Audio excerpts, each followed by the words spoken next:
Well, Missouri is now taking tangible steps to protect people from internet stalking and harassment. It comes after a law passed last year created a cybercrimes task force. WGEM Missouri Capitol Bureau reporter Hannah Falcon spoke with a woman who advocated for the task force. Harassment and stalking online can have real-world consequences, but one victim tells me she's starting her healing journey now that a new task force is meeting. This was the first time that I felt seen.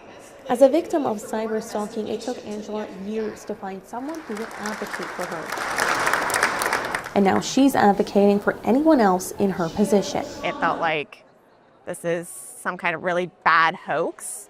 However, when I read it, there's so many details. In 2017, Angela woke up to a startling email from a stranger with a detailed threat to follow and rape her. But I was one of many women being stalked, being harassed, being threatened by one man. Her stalker, Robert Merkel, is now behind bars and charged with multiple crimes. Angela turns her attention to what she can do to prevent others from experiencing this trauma, like advocating for a recently implemented law that created Missouri's Cybercrimes Task Force.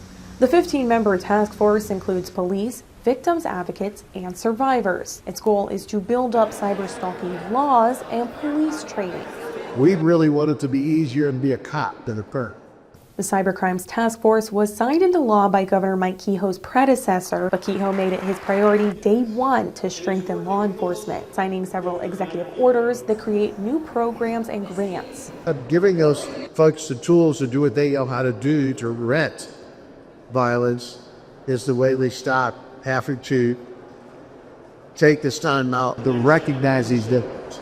Cyber crimes are going to be always kind of a couple steps ahead of laws. And with the task force now meeting, Angela tells me too many victims are falling through the cracks.